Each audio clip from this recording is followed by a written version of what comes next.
सिमरन, तुमने कहा legal, right? तो सबसे पहले तो मुझे ये बताओ कि लीगल का मतलब होता है कानून। हाँ। तो कानून क्यों बनाए जाते हैं?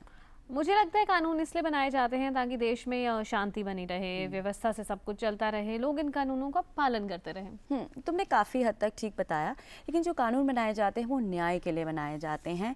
और न्याय ये वजह है क्योंकि देश के कानून, जो देश के नागरिक होते हैं वो कानूनों का पालन करें, और अगर कोई कानून तोड़ता है तो उन्हें पता है कि हमारी जो न्याय व्यवस्था है वो किस तरह से काम करती है। जी हाँ दर्शकों, हमारी जो पहले की न्याय व्यवस्था थी वो दंड पर आधारित थी, लेकिन जैसा कि आप जानते हैं कि 1 जुलाई से न्यू क्रिमिनल जस्टिस सिस्टम देश के हित में, लोगों के हित में लागू किया जाएगा और ये देश की पारंपरिक न्याय प्रणाली पर आधारित होगा। बिल्कुल, 1 जुलाई 2024 से न्यू क्रिमिनल जस्टिस सिस्टम लागू किया जाएगा, जिसके अंतर्गत आज हम बात करेंगे भारतीय नागरिक सुरक्षा संहिता 2023 यानी BNSS के बारे में। जी हाँ, तो दंड संहिता से न्याय संहिता तक यानी न्यू क्रिमिनल जस्टिस सिस्टम के तहत आज हम बातचीत करने वाले हैं BNSS भारतीय नागरिक सुरक्षा संहिता के नए स्वरूप के बारे में। और ये जानकारी साझा करने के लिए हमारे साथ स्टूडियो में उपस्थित हैं advocate Lalit Chaudhary, Supreme Court of India से। नमस्कार सर, बहुत बहुत आपका स्वागत है डीडी मॉर्निंग शो में। नमस्कार, आपका स्वागत है सर। तो BNSS 2023 ये क्या है और किस तरह से ये हमारी न्याय व्यवस्था के लिए इम्पोर्टेंट है? देखिए, जैसा हम जानते हैं कि ये जो नया कानून है ये 1 जुलाई 2024 से लागू हो जाएगा जी। इसके तहत जो न्यू क्रिमिनल जस्टिस सिस्टम है वो पूरी तरह से एग्जिस्टिंग और ओल्ड क्रिमिनल सिस्टम को, जिसमें 3 क्रिमिनल लॉ हैं, उसको पूरी तरह से रिप्लेस कर देगा। राइट। अगर हम सरल भाषा में समझें तो जो नया कानून है वो पुराने कानून को बदल देगा जी। नया कानून जिसमें BNS है, भारतीय न्याय संहिता, जिसमें BNSS है, भारतीय नागरिक सुरक्षा संहिता, और जिसमें BSA है, भारतीय साक्ष्य अधिनियम, वो बदल के नया कानून में बन जाएगा। और जो पुराने कानून है IPC, CRPC, एविडेंस, उसको पूरी तरह से रिप्लेस कर दिया जाएगा। तो ये जो BNSS है, भारतीय नागरिक सुरक्षा संहिता, इसके बारे में आप हमें थोड़ा विस्तार से समझाइए। देखिए, जैसा कि आप जानते हैं कि ये जो नए कानून हैं इसमें टेक्नोलॉजी बेस्ड अप्रोच रखी गई है। मतलब तकनीकी जो सुविधा है, जो तकनीकी स्तर पर कानून को पूरी तरह से मजबूत करा गया है। राइट। ठीक है, तो कुछ ऐसी प्रावधान हैं, कुछ ऐसे प्रोसीजर्स हैं जिसमें तकनीकी का इस्तेमाल करके जो लॉ प्रोसेस है उसको फास्ट करा गया है। क्योंकि जब लॉ प्रोसेस फास्ट होगा तो स्पीडी ट्रायल होगा और जस्टिस को स्पीडीली डिलीवर करा जा सकता है। उदाहरण के तौर पे अगर आप देखेंगे कि FIR, तो उसको कम्युनिकेशन के माध्यम से भी अब दर्ज कराया जा सकता है। कम्युनिकेशन मतलब टेलीग्राम के माध्यम से या व्हाट्सएप के माध्यम से, जो नए अभी कम्युनिकेशन है। इसके साथ साथ जो सर्च और सीजर का पूरा जो प्रोसीजर है उसको भी मैंडेटरी वीडियो ऑडियो रिकॉर्डिंग से करा जाएगा। एग्जामिनेशन ऑफ एक्यूज्ड हुआ, एग्जामिनेशन ऑफ विटनेस हुआ, मैंडेटरी फॉरेंसिक जो एविडेंस है उसका कलेक्शन हुआ, रेप विक्टिम के स्टेटमेंट को आपको टाइमली विदिन 7 डेज आपको रिकॉर्ड करना पड़ेगा और उसकी जो मेडिकल रिपोर्ट है वो within 7 days concerning police station या कंसर्निंग कोर्ट में भेजनी पड़ेगी। तो ये कुछ ऐसे मुख्य बदलाव हैं जो इम्पोर्टेंट हैं। जी, और सर ये जो नए अधिनियमित कानून पारित किए गए हैं, इनके तहत एक आम नागरिक को किस तरह के फ़ायदे मिलेंगे और क्या क्या मुख्य बदलाव देखे गए हैं इसमें? देखिए, एक एफिशिएंट और एक फास्ट जस्टिस सिस्टम एक बहुत ही एसेंशियल कंपोनेंट है गुड गवर्नेंस का, राइट? तो आप देखेंगे कि इसी के तहत अगर हम काम करेंगे तो बहुत सारी चीज़ें ऐसी हैं जिसमें बदलाव देखने को लिए मिला है। जी। आम नागरिक को चाहिए क्या? आम नागरिक को चाहिए कि जो न्याय है वो सुलभ हो, सहज हो और इजी हो। बिल्कुल। तो आम नागरिक चाहता है कि जो न्याय है वो देरी से ना मिले, न्याय जल्दी से मिले। पहली चीज़ ये। दूसरी चीज़, जो इन्वेस्टिगेशन एजेंसी है, जो विवेचना की प्रक्रिया है वो जल्दी से हो, चार्जशीट निर्धारित समय में दाखिल हो कोर्ट में, और ऑनरेबल कोर्ट से ये अपेक्षा करी जाती है कि वो जो न्याय है उसको स्पीडी डिलीवर करें। जी। ठीक, तो इन्हीं सब को मद्देनज़र रखते हुए हमने देखा है कि टेक्नोलॉजिकल को इसमें इंक्लूड करा गया है।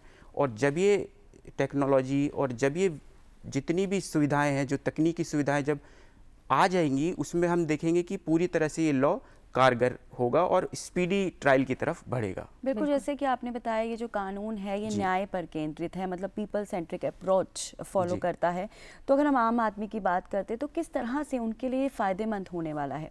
ये आम आदमी की अगर हम बात करें तो उसको, ही इज़ अ लेमैन, तो उसे नहीं पता कि अगर एफआईआर की बात करें तो नहीं पता कि एफआईआर लोकल पुलिस स्टेशन में ही एक क्षेत्राधिकार में होती है जी।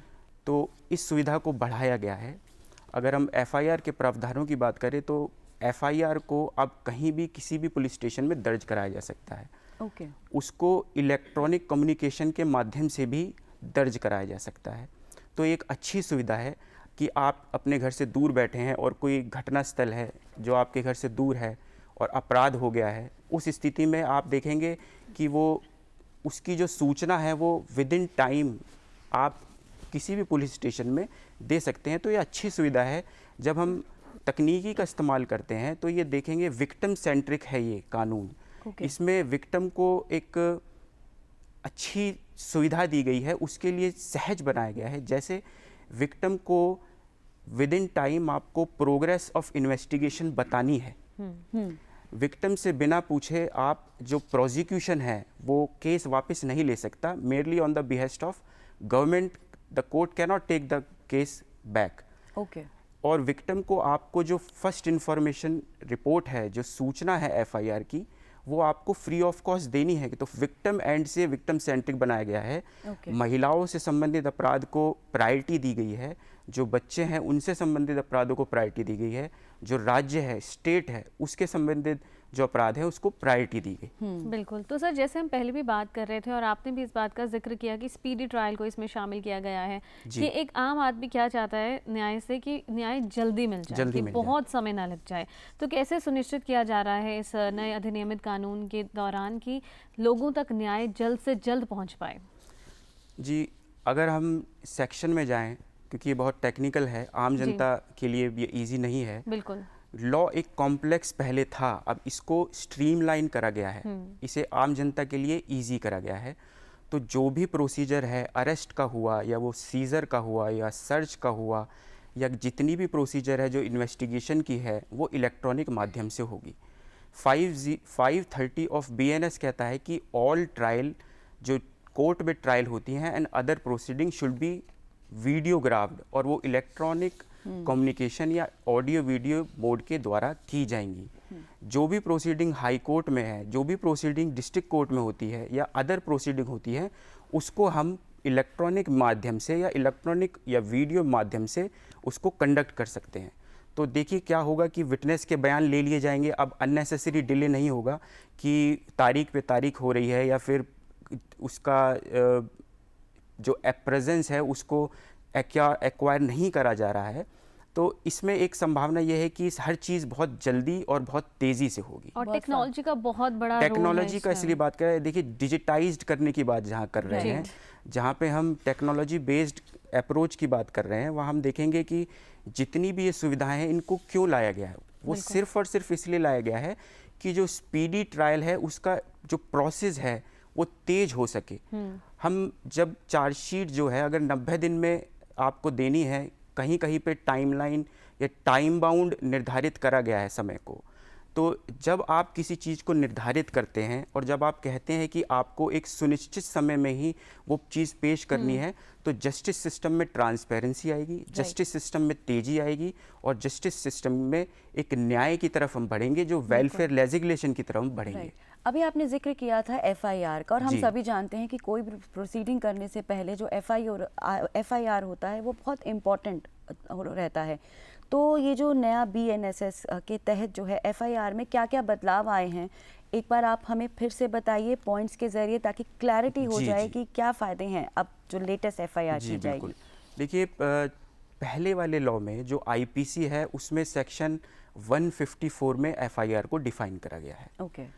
अब जो BNSS का नया सेक्शन है वो है 173, जिसमें फर्स्ट इंफॉर्मेशन रिपोर्ट को डिफाइन करा गया है।